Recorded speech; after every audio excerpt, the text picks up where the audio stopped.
예수님이 부활하시고 오순절날 성령이 마가다락방 120명에게 임했습니다. 그들이 성령 충만해서 방언을 말하고 그날 베드로가 나가 외쳐가지고 3,000명이 회개하고 돌아왔죠.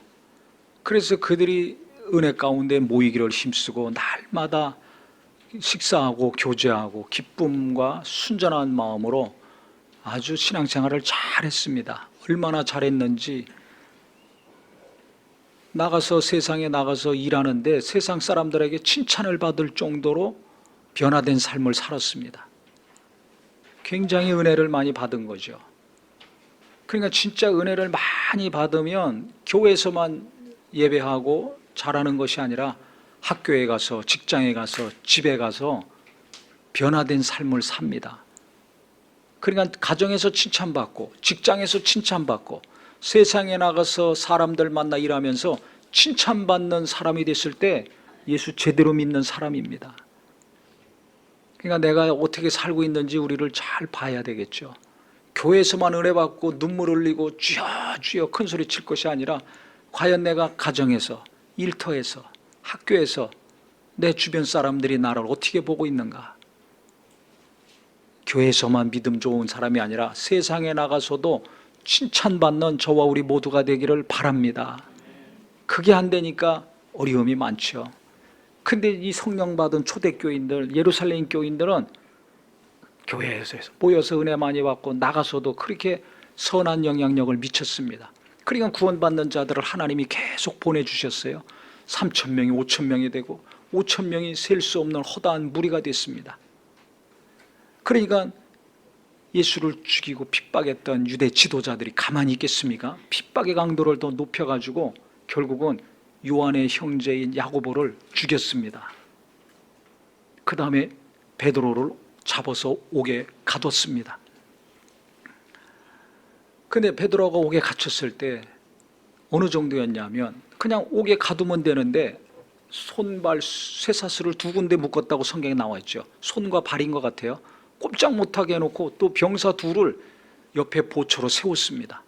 감옥 안에 있는데 손발 묶어놓고 또 옆에 병사들을 붙여놓은 거예요. 철저히 감시하게 한 거죠. 그때 교회는 어떻게 됐는가? 아이고, 야고보가 순교당하고 베드로는 옥에 갇히고 큰일 났다. 이제 우리도 감옥에 가든지 목숨을 잃는 거 아니냐. 그래가지고 다 도망가거나 두려워 떨지 않았습니다. 어떻게 했는가? 성경에 보면 5절에 베드로는 옥에 갇혔고 교회는 그를 위하여 간절히 하나님께 기도하더라 그랬습니다. 교회의 위기가 닥치고 어려움이 닥치니까 뭘 했는가? 간절히 기도했습니다. 베드로를 위해서 기도하고 사도들을 위해서 기도하고 또 성도들의 믿음을 위해서 간절히 기도하지 않았겠습니까? 예배와 모이는 것을 위해서 간절히 기도했을 것입니다. 그래, 진짜 하나님의 사람들은 어려움이 닥쳤을 때, 고난이 닥치고 위기가 닥치면 도망가지 아니하고 기도합니다. 가정에 어려움이 있으면 가족들이 기도하고, 자식의 어려움이 생기면 부부가 싸우다가도 같이 기도하고, 교회 어려움이 있으면 교인들이 같이 간절히 기도하는 것, 이게 성령님의 역사고 이게 하나님이 살아계신 역사입니다. 근데 어려움이 생기면 다 도망가는 사람들이 있다면 이거 하나님의 사람이 아니에요. 누군지 모르지만 모여서 계속해서 기도했습니다. 그랬더니 무슨 일이 일어났는가? 결국 그 기도의 응답으로 하나님이 천사를 보내주셔가지고 잠자고 있는 베드로를 툭툭툭 천사가 쳤습니다. 일어나라, 옷도 입어라, 신발도 신어라, 띠띠고 나를 따라와라. 그래서 깨 일어나 보니까 쇠사슬이 다 풀렸어요. 옥문도 열렸어요. 따라갔더니 쇠문도 열리고 계속 따라갔더니 이제 대로까지 나온 겁니다. 그리고 천사는 떠났습니다. 이게 꿈인지 생시인지 분별이 안 됐는데 이제 큰 길가에 나와서 그가 분명히 알은 거예요. 천사가 나를 옥에서 끌어냈구나. 그래서 이제 교인들이 모이는 장소가 있었습니다. 그 성경에 보면 요한의 어머니 마리아의 집이라고 나와 있습니다. 거기서 항상 모여서 이제 모임을 한 모양이에요. 그래서 거기 가서 문을 두드렸습니다. 그래서 여자아이가 나와서 누구냐 그러니까 나 베드로다고. 그랬더니 이 여자아이가 믿지를 않는 거예요. 그래도 베드로라고. 그러니까 문 열어주지 않고 너무 깜짝 놀라가지고 그 모여서 기도하고 있는 사람들한테 가서 얘기했어요. 그때도 여러 사람들이 모여서 거기서 기도하고 있었습니다. 베드로는 감옥에서 잠을 자고 있었으니까 깜깜한 밤이겠죠. 근데 이 사람들은 계속 기도하고 있었어요.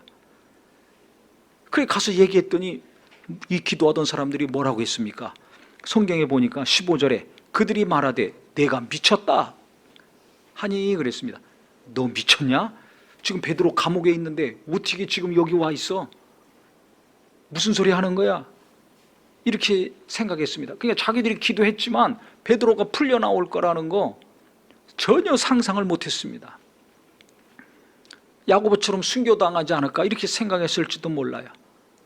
그랬더니 그 여자아이가 힘써 말해대 참말이라 하니까 그러니까 뭐라고 했냐면 그냥 베드로가 아니라 베드로를 도우라고 하나님이 보내신 천사가 왔는가 보다 이렇게 얘기를 했습니다.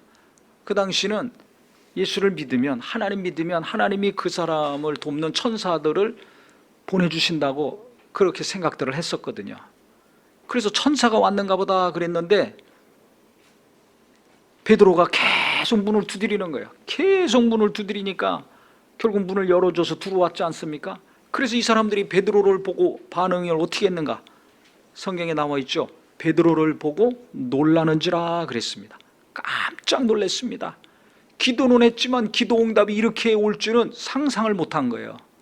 자기들이 생각한 것이나 구한 것보다 넘치도록 하나님이 역사하시는 현장을 봤을 때 놀랄 수밖에 없죠. 저는요 지난주에 이 말씀처럼 기도를 간절히 한 사람들이 베드로 보고 놀란 것처럼 하나님이 기도의 응답을 주셔서 깜짝 놀란 게 두 건이 있습니다. 이것을 우리가 같이 좀 은혜 받았으면 합니다. 첫 번째는 무엇이냐? 이 간증의 주인공이에요. 지난주하고 이번 주 이 간증, 주보에 나온 간증, 이 집사님 오래되신 분들은 알 거예요. 우리 교회 초창기 이분이 처음에 우리 교회에 나왔을 때 남편이 42살에 갑자기 암으로 세상을 떠났습니다. 하나님의 부름을 받았어요. 그 딸 하나 어린애 있는데 그때 왔었거든요. 그 생각해 보세요. 근데 이분이 세상 물정을 너무 몰라요. 남편이 알아서 다 하고 신앙생활도 남편이 믿음이 좋아서 그냥 따라다니는 거였어요. 근데 갑자기 남편이 갔으니 얼마나 막막합니까? 슬픈 정도가 아니라 그냥 캄캄한 거죠. 어떻게 살아? 아무것도 몰라. 그래서 살면서 이게 간증에도 있지만 여러 가지 사기도 당하고 어려움도 막 당했잖아요. 너무 물정을 모르니까. 이런 분이었습니다. 사람 만나는 것도 어렵죠. 여러 가지가 위축되고 슬픔이 있고 두려움도 있고 막 절망도 있고 이 복잡한 감정들이 있는 거 아닙니까?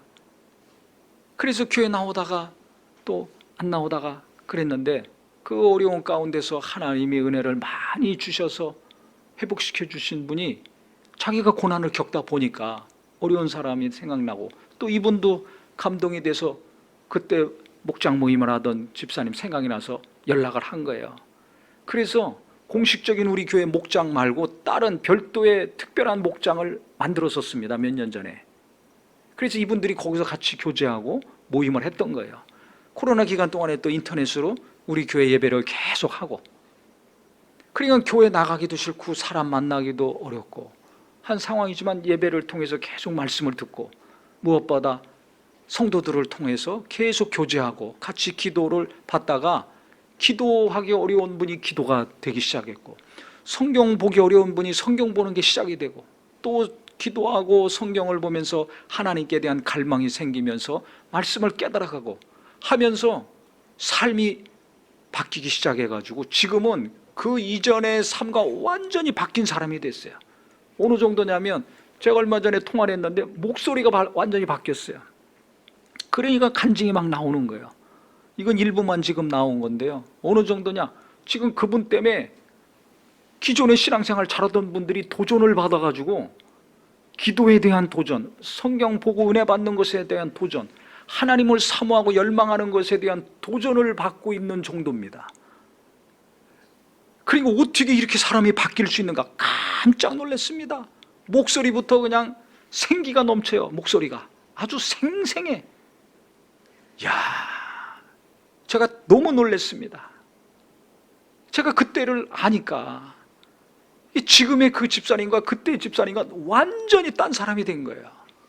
그래서 제가 너무 놀래고 제 집사람도 놀래고 아마 그분 때문에 놀라는 우리 교인들이 있어요. 그때 그분들과 함께 했던 분들은. 이게 어떻게 이루어지는가? 하루하루 살기도 어렵고 생존하기 어려운 상황인데 어떻게 이렇게 생기가 넘치고 하나님의 은혜가 넘치고 하나님이 도우시는 삶을 살게 됐는가? 평소 열심히 신앙생활하는 사람들에게 영적인 도전과 충격을 줄 정도의 삶을 사니까 이게 얼마나 놀랄 일입니까? 그래서 야, 진짜 하나님 살아계시구나. 기도한 것은 시간이 좀 걸리지만 반드시 이루어지는구나. 이 두 가지를 제가 너무 확실하게 다시 한번 깨닫게 됐습니다. 어떻게 이렇게 됐겠어요? 기도해 주는 사람이 있었기 때문에 그래요. 본인은 기도도 못하고 예배하기도 어렵고 성경 보기도 어렵고 하루하루 눈물이 앞을 가리는데 누군가 기도를 해줬거든요. 그 사정을 아는 사람들. 계속해서 기도가 끊이지 않았습니다. 계속해서 끊이지 않았습니다. 그러니까 천사를 통해서 하나님이 베드로를 건져내신 것처럼, 그를 보고 깜짝 놀란 것처럼 이와 같이 하나님이 그 고통과 절망에서 건져내 주셔서 깜짝 놀라게 하시는 일이 일어나더라고요. 할렐루야. 또 한 가지는요, 이분은 갑자기 경제적인 어려움을 당했어요. 그래가지고 상상하지 못할 아주 처지까지 갔습니다. 그런데 성도들이 많이 하나님이 도우셔서 이제 겨우 이제 은혜 가운데 살다가 또 일을 해야 돼요. 이분도요, 똑같이 너무 착하고 순진해.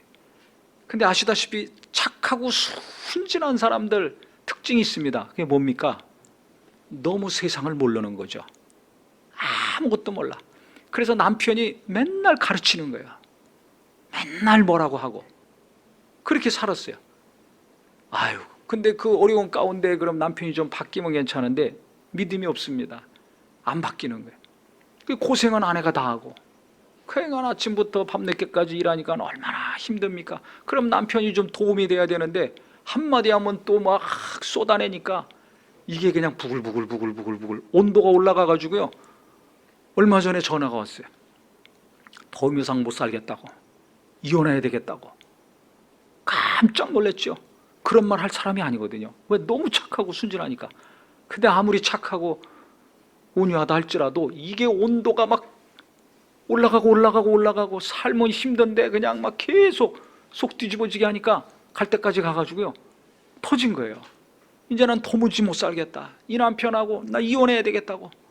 깜짝 놀라지 않았습니까? 그 이전에도 워낙 기도를 해야 되는 상황이니까 계속 기도했지만 그 얘기를 듣고서 이제 몇몇 분에게 기도 계속 할 수 있는 분들에게 이제 연락하고 해가지고 이제 비상벨이 울린 거예요. 이혼하면 안 되잖아요. 그래서 계속해서 이제 기도 부탁을 하고 기도를 했는데, 만나가지고 물어봤어요. 저 집사람이 살짝 물어봤더니 어떻게 됐냐 그랬더니, 아이고, 살겠어요. 하나님이 살려주셨다고. 이제 살겠다고. 아니, 죽겠다고 아우성치고 못 살겠다고 한 분이 살겠다고 이제 그 입에서 나온 거예요. 그래서 자세히 들어봤더니 남편이 자기 말을 잘 듣기 시작했다는 겁니다. 끝까지 경청하고 자기를 이해해주고, 무엇인가 부족하고 모자라다고 맨날 잔소리하고 뭐 가르치려고만 들었던 남편이 횟가닥 바뀌어가지고요, 자기를 이해하고 자기가 하는 말 다 들어주고 이제 자기를 돕는 자가 된 거예요. 그러니까 온도가 내려가는 거죠. 내려간 거예요. 그러니까 이분이 좀 살만해진 거예요. 도무지 살 수 없는 남편이었는데 남편이 바뀐 겁니다. 더 중요한 것은 아시겠지만 막 사업도 안 되고 경제적으로 바닥을 치고 하루 먹을 양식도 없고 하면 교회 나오고 싶습니까? 안 나오고 싶습니까? 거기까지 안 가봐서 모르죠. 내가 하는 일이 다 안 되고 박살나고 하면은 사람 만나기 싫습니다. 그러니까 이분도 교회 가려면 가기 싫은 거예요. 사람들 만나면 또 뭐 물어보고 해야 되고, 안 물어봐도 눈치가 뻔하잖아요. 어떻게 사나? 그럼 뭔가 얘기를 하든지 뭐 해야 되는데 사람 만나기도 싫고 꺼려지고, 그런데도 어쨌든지 주일이니까 예배는 해야 되니까 그냥 억지로라도 왔다는 겁니다. 그러면 말씀을 들을 때마다 하나님이 어떻게 해야 될지 알려주시고, 말씀을 들을 때마다 방향도 알려주시고 해결책도 알려주시고, 자기는 억지로 주일이니까 억지로 왔지만은 그때마다 하나님이 말씀을 통해서 가르쳐 주시는 거예요. 근데 문제는 뭐냐? 우리도 그런 체험 있잖아요. 어떻게 해야 될지는 알아. 기도를 해야 된다 알잖아요. 말씀을 봐야 된다 알잖아요. 하나님 의지해야 된다 알잖아요. 하지만 그것도 힘이 있을 때 하는 거지 안 될 때가 있습니다. 너무 마음이 무겁고 힘들고 삶이 고단하면 그게 안 되거든요. 이분도 자기 힘으로는 도무지 어떻게 할 수가 없어요. 그런데 하나님께서 기도하는 사람들 붙여주시고 계속해서 기도를 하게 하셨습니다. 당신 그러면 안 돼, 이렇게 해야 돼. 처음에 이렇게 하는 분들이 있어요. 그런 거 없이 당신도 뭔가 문제가 있으니까 남편이 그럴 거 아니야. 남편을 대할 때는 이렇게 해야지. 이렇게 하지 아니하고 그냥 궁일이 여기고 불쌍히 여기고 기도해 주는 사람들이 있었습니다. 계속 기도해 줬더니 자기는 아무것도 할 수 없는데 뭐가 되는 거예요. 직장도 얻게 되고 또 뭐 시험도 보게 되고 경제활동도 하게 되고, 또 무엇보다 남편이 그렇게 가르치기만 들고 야단만 쳤던 남편이 변화돼 가지고 자기 말을 듣고 이해해 주고 끝까지 경청하고. 사람 바뀌는 게 이게 어렵잖아요. 예수 믿고 그렇게 신앙생활 오래 한 사람도 이게 바뀌기 어려운 거 아시잖아요. 근데 믿음도 없는 남편이 그렇게 바뀌었어요. 이분도 바뀐 거예요. 자기 자신도 도무지 세상에 나가서 어떻게 할 수 없는데 가서 일도 하고 여러 가지 하게 됐습니다. 그 남편이 어느 정도로 바뀌었느냐? 자기 아내 카톡이나 뭐 전화번호 보면 배우자에 대해서 뭐라고 쓰죠. 네? 각자 뭐 특별하게 이제 호칭을 거기다 씁니다. 근데 자기 아내에 대해서 기록을 해놨는데 그거를 뭘로 바꿨느냐? 대장으로 바꿨대요. 그렇게 아무것도 모르는 숙맥이고 정말 연약한 자로만 대했었는데 아예 아내를 대장으로 이름을 딱 바꿨다는 겁니다. 그 남편이 아내에 대한 인식이 진짜 180도 바뀐 거죠. 아내도 바뀌고 남편도 바뀐 거예요. 어떻게 이런 일이 일어나겠습니까? 과외한다고 일어나겠어요? 어디 가서 학원 다니고 수강하면서 강의 듣는다고 되겠어요? 자기도 힘들고 기도하기 어렵고 어찌할 바를 몰랐는데 그 사정을 알고 정죄하거나 비난하거나 뭐라고 하지 않고 계속 기도해주는 성도들이 있었을 때 그분이 살 수 있었고, 그 남편이 변화 바뀌어가지고 도무지 살 수 없다, 이혼해야 되겠다고 부글부글 끓던 가정이 평안하고 이제 살 수 있게 됐습니다. 살만한 집이 됐습니다. 그래서 제가 이 두 집사님을 보면서 다시 한번 분명하게 제가 깨달은 것은요, 하나님은 살아계시다는 것입니다. 하나님 안 계신 것 같고 죽은 것 같고 버린 것 같잖아요. 그것이 아니라 하나님은 분명히 이 어지러운 세상 속에서도 살아계시다는 것과, 또 한 가지는 교회가 얼마나 중요한가, 이걸 제가 깨달았어요. 만약에 그분들이 힘들다고 삶의 밑바닥으로 떨어졌다고 교회를 떠나고 성도들을 떠났다면 어떻게 됐을까? 과연 이런 위로와 변화와 하나님의 도우심을 받을 수 있을까? 어렵겠죠. 더 떨어지고 얼마나 그러면 힘들겠어요. 더 심하면 삶을 포기하겠죠. 힘들면 죽고 싶잖아요. 잊어먹으니까. 그런데 어떻게 이렇게 갈 때까지 갔는데, 삶의 끝까지 갔는데 거기서 다시 일할 수 있는 힘을 얻고 평안을 얻고 변화되는 관계를 갖고 살 수 있었던가? 성도들과 함께 했기 때문입니다. 나가기 싫고 보는 것이 부담이 되고 괴롭더라도 계속해서 예배하고 말씀을 들었다는 사실입니다. 그래서 예배가 얼마나 중요한가, 제가 목사지만 수십 년 인도했지만 예배가 얼마나 중요한가 제가 다시 한번 알았고요. 그 다음에 교회가 무엇인지 깊이 깨닫게 됐습니다. 몇 명이 모였냐, 목사가 누구냐, 어디에 위치해 있느냐, 어떤 사람들이 봉사하고 있느냐, 그게 중요한 것이 아니라 하나님이 예수님을 통해서, 성령님을 통해서 이 땅에 교회를 만들어 주셨는데 교회가 얼마나 중요한가, 몇 년 신앙생활 했느냐, 이런 거 중요한 것이 아니라 교인들이 서로 간에 이와 같이 어려움이 생겼을 때 기도해 주고, 고통이 있을 때 위로해 주고, 먹을 것이 없을 때 먹을 것을 주고, 눈물이 날 때 그 눈물을 같이 씻어주며 우는 사람들이 있을 때 이게 진짜 교회구나, 이걸 다시 한번 깊이 깨닫게 됐습니다. 위로해 주고 격려해 주고 같이 슬퍼하고 아파하고 기도해 주었을 때 하나님이 돕는 자를 보내주시고, 돕는 영을 보내주시고, 돕는 물질도 보내주시고, 일자리도 주시고, 무엇보다 마음을 바꿔주셔가지고 이와 같이 간증이 나오고 생기가 돌고 평안의 가정을 이루고 살지 않습니까? 이게 교회입니다. 이게 믿음입니다. 그러니까 와서 예배하고 주여 주여만 찾을 것이 아니라 진짜 내가 마음이 무너지고 기도할 수 없을 때, 내가 예배도 하기 어렵고 성경에 손이 가기도 어려울 때 누군가 날 위해서 기도해 주는 사람이 있다.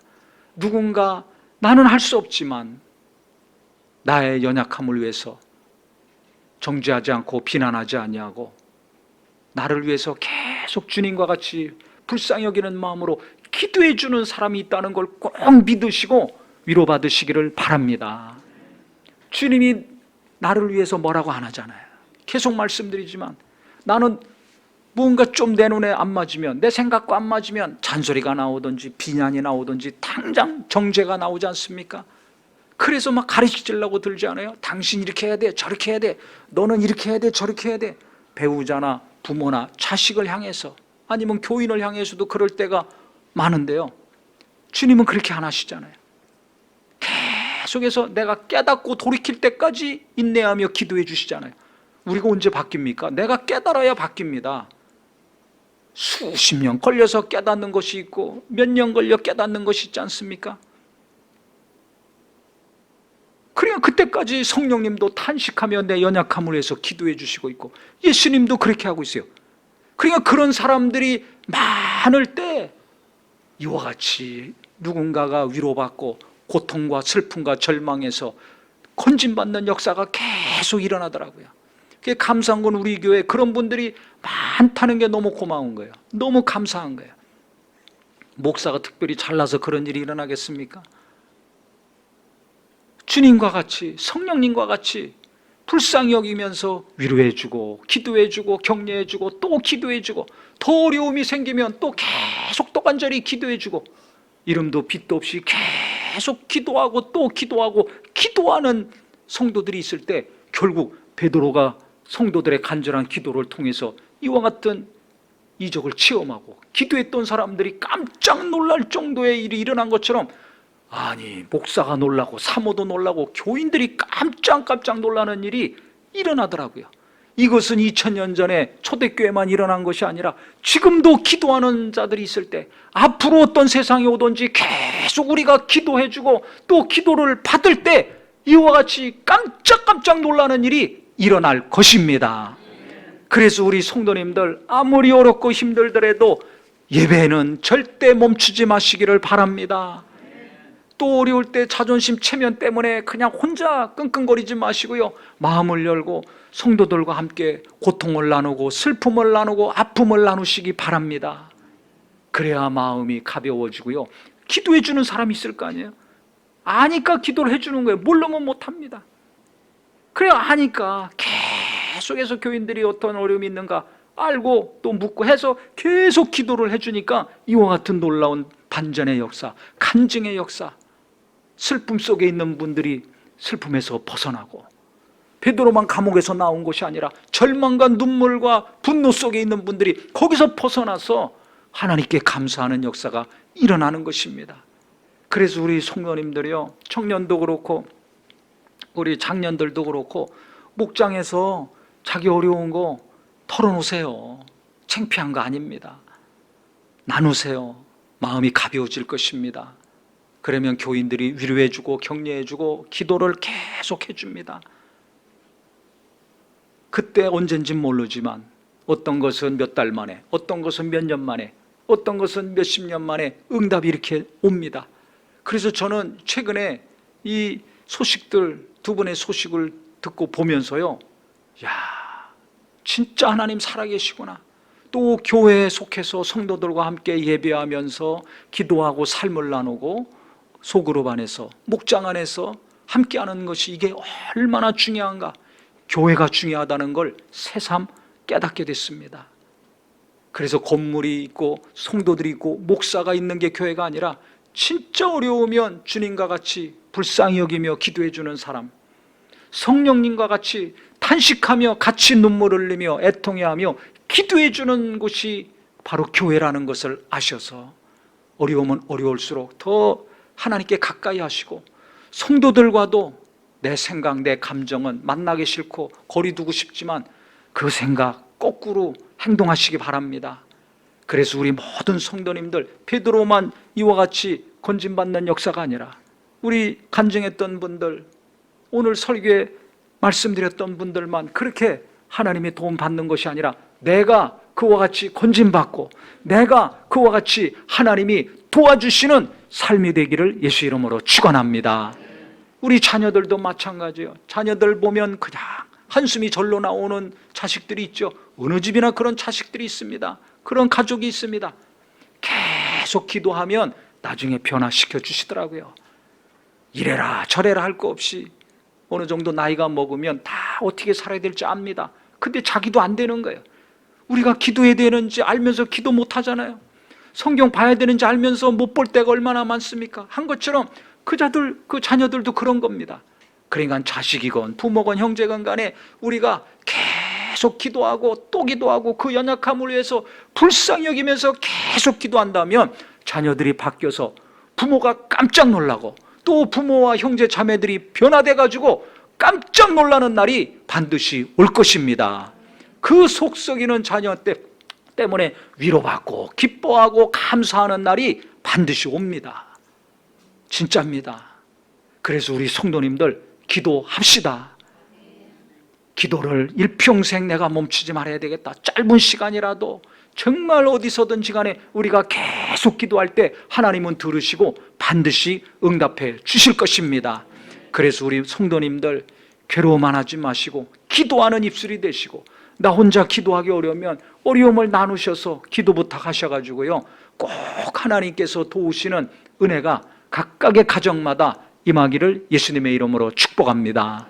기도하겠습니다.